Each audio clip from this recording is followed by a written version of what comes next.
Gburugburu banyo, onye ifolo n'anya. No competition, you don't get but two. Happy birthday to His Excellency Right Honorable Ambassador Lawrence Ifeanyi Ugwuanyi, Dunu Gburugburu 1. Dunu Gburugburu 1, Odulekenye 1 of Odulekenye. I wish you long life and prosperity. I wish you all the good things that life should bring to good people. I call him a portrait of peace. You remember when the entire Southeast was like in turmoil, it was only Enugu that was immune from that ongoing saga. Not that we didn't have pockets of heat here and there, but people were still doing their business in Enugu without much hindrance. Ugwuanyi was one man that handled security with both the carrot and stick approach. When it was time to act, he will act. When it is time to consult, he will consult and ask you questions. Why are you doing this? Why are you doing that? That's one man that doesn't believe in open confrontation. So that made it very possible. If you remember in 2019, for the first time in history of any state, he garnered 3.4% of the total vote cast. Is it 95 or 93.5% in his re-election? That would tell you his acceptability. Ifeanyi Ugwuanyi himself is his men, his gentility, his peaceful nature. Me as myself as a chartered as a mediator, I see in him all the qualities of a peacemaker. Sometimes I envy his equanimity, his candor, his ability to remain unruffled even in the face of turbulence, and that is demonstrated a lot of times even as governor, which earned him the name of Ezeudo, which means the king of peace. And he actually believed so much in peace, even sometimes to his own disadvantage. Sometimes you wonder, with all the powers he had as governor and the political power he has, some of the time things that do to him, and he will still remain calm in the face of in the face of all these matters that are against him generally. So that to him, we must give it to him for being a peace lover. He is a governor that believes in welfareism. He believes in people should be able to, benefit. And if you actually listen to him, he would always tell you Section 13 of 1999 Constitution, which talks about government as made up of people's welfare and security. Keep saying that welfare is very important. So as a governor, he maintained an open door policy. He maintained a welfarist system. He does not believe in suffering people, including during those days, the system was hard. For me, I worked as a director, as a coordinator of isolation center during COVID-19. Amongst all the governors in the Southeast, I must tell you clearly that Ugwuanyi was exceptional. Everybody that came to Parkland, that came to the center as at that time, we are fed, managed without paying a dime. And we had over 600 to 1,000 patients that the state government catered for, including payment of the workers, giving them extra allowances to work with. He didn't just stop there. He extended it even to some of the federal government establishments. And Ugwuanyi was the first governor in the southeastern Nigeria to empower the forest guards. He tried as much as he could to get the forest guards to be around the Enugu state. And he kept on maintaining the fact that insecurity should not overrun the state capital. When he was here, for me, I can remember very vividly, and I believe that every other person else will remember, those who follow the administration very closely, will remember, the calm, gentle, very diminutive figure, always in white, who was governor at the time that, the Enugu, of course, like many other states in the Southeast, was beginning to experience some challenges in the security. Remember that before now, the Southeast was adjudged as one of the most calm and peaceful places in Nigeria. And Enugu was at the forefront of all that. But as soon as from 2019 down, we began to see a different kind of, Southeast. So he was governor at this point in time. But we remember very vividly how he was able to contend all of those at that point in time. At the time, some characters were always imposing, sit at home occasionally. I remember very well that having relocated from Abuja to Enugu at that point in time, Enugu was like a home. I came here and I saw a very peaceful environment. I came here and I saw people were going about their business, no harassment. That the nightlife was blooming. You could sit out, with your family at night and have a bottle of whatever thing that matters to you. I cannot vividly remember any building that was demolished within that period. Maybe there were, but I do not think it was so magnificent that it became a topical issue. It became a headline. So Ifeanyi, he came to play his part, and for me, he was an achiever by every standard.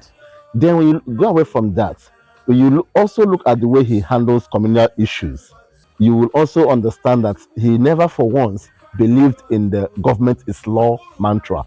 He believed in the will of the people, and he will always tell you that the sole responsibility of government is welfare and security of the people, and he lived up to that word. So for Ugwuanyi, peace is paramount, and that's why I call him the portrait of peace. So as he marks his birthday today, I am very certain that anybody that loves peace will always remember him as a peaceful man. I want to remember Ifeanyi Ugwuanyi as a man of peace. I want to remember Ifeanyi Ugwuanyi as a man who allowed the downtrodden to breathe in Enugu State. I want to see Ifeanyi Ugwuanyi as a man who did his job without ruffling feathers. I recall when there was insecurity in our local government. Pele within the Agbogugu, Obako, Ihe, Axis. How he solved that kidnapping challenge remains a mystery to a lot of us. So, but I want to remember him as a man who sacrificed everything about himself to maintain rotation, to maintain what has kept Enugu State stable.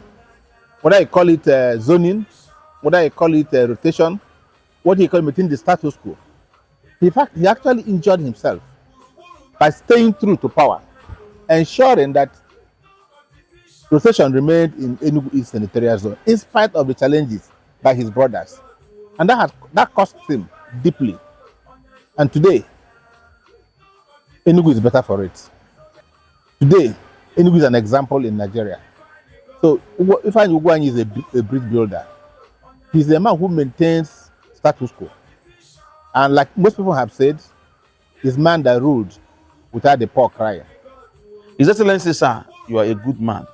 I will not and I cannot write the history of my life without including your name because of the impact that you have made personally in my life. You bought the form of MSc for me, that today I'm one of the best in the field of academia. And His Excellency, in 2020, when I had a health issue where doctors said I have ocular hypertension, you gave me money and said, Bukastro, make sure that you take care of yourself to ensure that ocular hypertension did not metamorphose into glaucoma.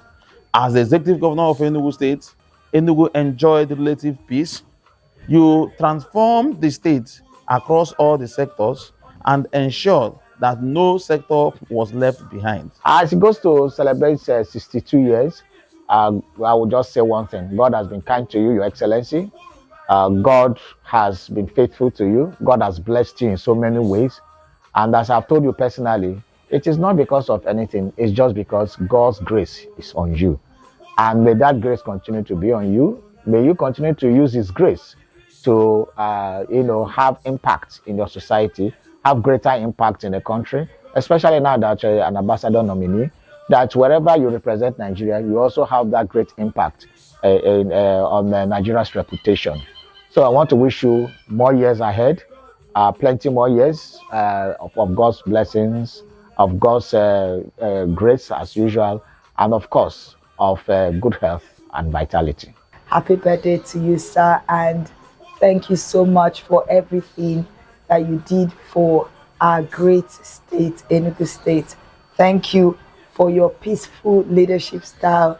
Thank you for all the good things that you brought, especially as regards to workers' welfare. Thank you for the connection that you actually brought into Enugu State. I mean, grassroots connection that you brought into Enugu State. We appreciate you and we miss you. I miss you. Thank you so much. God will continue to guide him, make him stronger, physically and mentally. And so God will continue to empower him, give him opportunity for, and give him opportunity, and also higher pedestals, because I believe that he has more to give. I must commend him, I must tell him congratulations, and believe that God will keep him many more years to live. For those of us who may not really understand what he's doing right now, especially in the medical field where he's having free medical care, I pray that God should keep him so that more people would actually, benefit from that. And then I wish him long life, prosperity, and more importantly, good health as he advances, in his life. I want to say to His Excellency, happy birthday, Ezeudo, man of peace. God will continue to keep you, give you good health, and don't stop helping the downtrodden, because that is the way God has created you. You will live a fulfilled life. What else will I say if not, may God keep you, may God edify, may God gratify, may God quantify, may God beautify, may God justify, and may God always identify with you. I pray that everything that God wants good people to have will surely come to you. You are the best that I know. His Excellency, the governor that I know, the governor that made me to visit Enugu State Government House for the first time, and the governor that I will continue to pray for, the governor that I will continue to remember for his good deeds, the governor that Enugu State will always say, indeed, we were in the hands of God. Dunu, thank you so much. Happy birthday, sir.